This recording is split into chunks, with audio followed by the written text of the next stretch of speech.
It was a Tuesday, mid-October, I think, though the cold was already behaving like it had been there for months. That particular kind of London cold, not sharp but heavy, like a wet blanket someone throws over your shoulders when you're not looking. I'd taken the morning off work. Nothing dramatic, just needed to clear my head.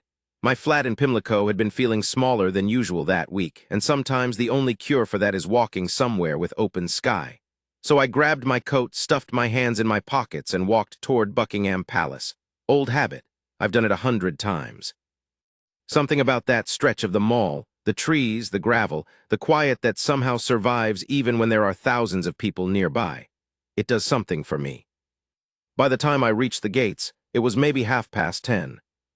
The usual crowd was already there, tourists mostly. A school group from somewhere on the continent, I couldn't quite place the accent, had clustered near the iron fence. A teacher with a clipboard doing that hopeless thing where she counted heads every 30 seconds. A Japanese couple was taking photos with a selfie stick, rotating slowly like they were scanning the whole building for something they might miss. A family near me had a toddler in a pram who was asleep, somehow, despite all the noise and movement around her. And then there were the guards. Two of them standing at their posts in front of the main gate. Bearskins, red tunics, the whole thing, rifles held at their sides. Faces completely blank, like the world around them simply didn't register. I've always found the guards fascinating in a way I can't fully explain. There's something almost surreal about a human being trained to perform absolute stillness in the middle of chaos. You're watching a person who has made themselves into something more like a statue, present, breathing, aware, but untouchable. The one on the left was younger. You could tell, even through all that ceremonial kit. There was something in the way he stood, perfectly correct, but somehow too still, like someone concentrating very hard on not moving rather than someone who'd forgotten how to. His name, I found out later, was Guardsman Reese. I didn't know that then. Then he was just one of two red figures, standing very straight in the cold morning air. I'd been there maybe 20 minutes when I noticed the man. He came from the direction of the Victoria Memorial. Walking, not running, but there was something wrong with his walk. You know how most people move through a crowd? There's a kind of unconscious negotiation happening. You drift left, they drift right. You slow down, they speed up. It's almost choreographed, and most of the time it happens without anyone thinking about it. This man wasn't doing that. He was walking like the crowd didn't exist, like he expected it to rearrange itself around him. And it did, actually. People stepped aside without quite knowing why. That's the thing about certain kinds of energy. You don't have to understand it to respond to it. He was big, not in a gym-built way, just large, heavy-shouldered, with a walk that suggested he'd used his body as a tool before. He was wearing a dark green jacket, hood down despite the cold. One hand was in his pocket, the other was swinging loose at his side. He stopped about 6 feet from the gate. For a moment he just stood there, looking at the guard, at Guardsman Reese. I noticed a few other people notice him, that quiet ripple that goes through a crowd when something feels off. No one said anything, no one pointed, but heads turned. The man took a step closer, and then another. What happened next, I want to be careful how I describe this, because I've replayed it so many times that I'm worried I've started adding things that weren't there. But I'll tell you what I saw. The man reached out.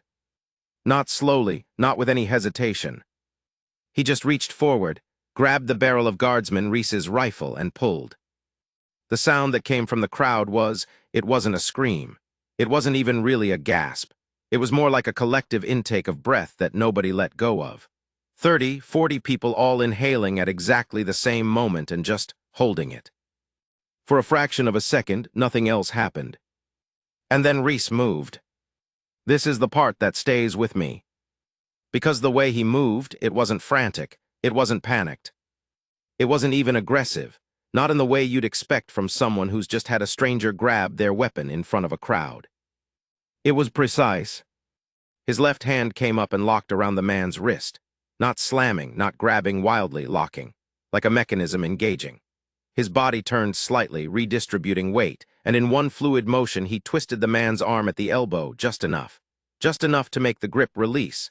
Just enough to make the man stumble forward one step and then stop, because suddenly his arm was positioned in a way that made forward movement deeply unpleasant.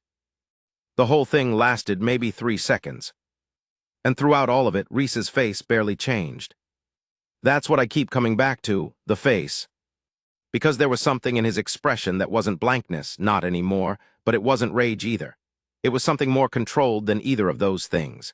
Like whatever he was feeling had been put somewhere very specific, somewhere manageable, and what remained on the surface was just clarity. Just the next thing to do, and the next thing, and the next. The man, the thug, I suppose, though in the moment he was just a large, confused-looking person whose arm had stopped working the way he expected, made a sound. Low, somewhere between pain and surprise. The other guard hadn't moved from his post. That detail matters, I think, because the discipline isn't just in what they do, it's also in what they don't do. His colleague kept his eyes forward, body straight, as if nothing in the world was happening 5 feet to his left. Only later did I understand that somewhere in the preceding seconds he'd already activated some kind of alert, that there were people moving toward the scene from directions I hadn't noticed.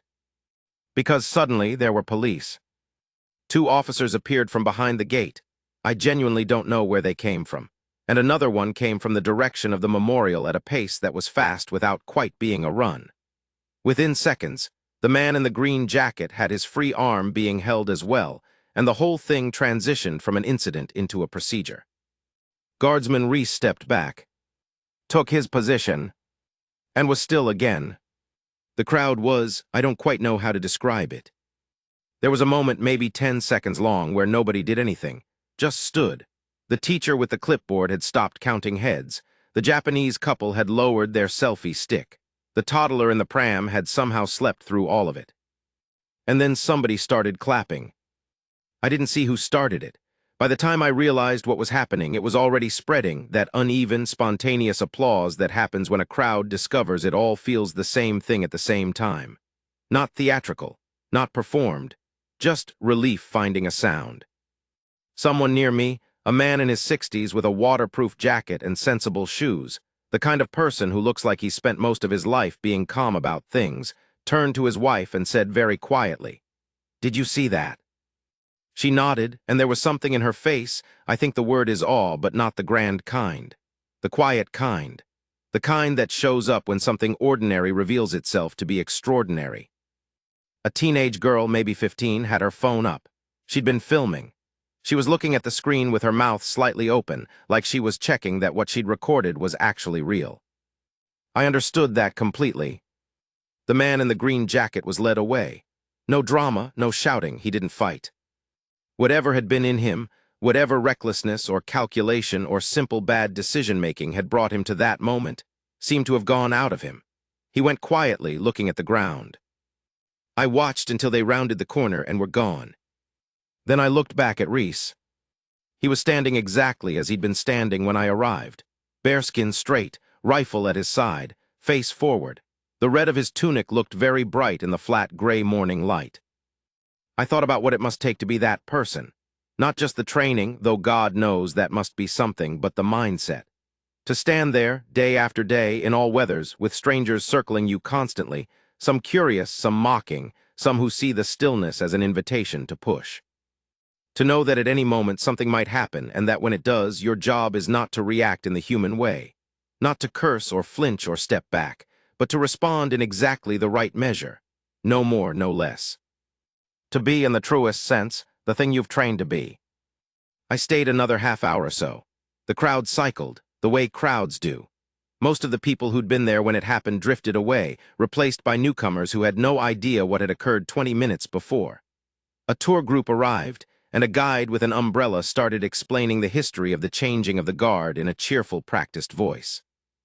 Normal life resuming, as it does. Before I left, I stood in front of the gate for a moment. Reese, or the guard I'd come to think of as Reese, having heard a police officer say the name during the aftermath, was still there. Still, I looked at him for probably longer than was polite. He didn't look back, of course. He was looking at some fixed point in the middle distance, the way they're trained to. But just before I turned to go, just for a single second, and maybe I imagined this, maybe it was the light changing, maybe it was my own need to find something human in an otherwise almost superhuman moment. The corner of his mouth moved. Not a smile exactly, just a shift, half a millimeter gone almost before it was there. I walked home through St. James's Park. The leaves were doing that thing they do in October, orange and gold and rust, and the path was covered in them. A pair of ducks on the lake were arguing about something. I thought about courage, about what it really means.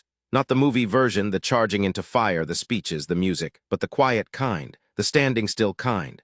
The kind that says, I know what I am, I know what I'm here for, and I won't be moved. I thought about how most people, including me, would have flinched, would have stepped back, gone wide-eyed, felt that first electric surge of fight or flight. And how this young man, 22, 23 at most, hadn't, had simply done with complete economy exactly what was needed. And then gone back to standing still. There are moments in life you don't plan for. Most of them, if we're honest, we handle imperfectly. We say the wrong thing, freeze up, make the situation worse before it gets better. That's human. That's all of us. But every once in a while, someone shows you what it looks like when a person has become, completely and without performance, the thing they were meant to be. I saw that on a cold Tuesday morning in front of Buckingham Palace. And I have thought about it almost every day since.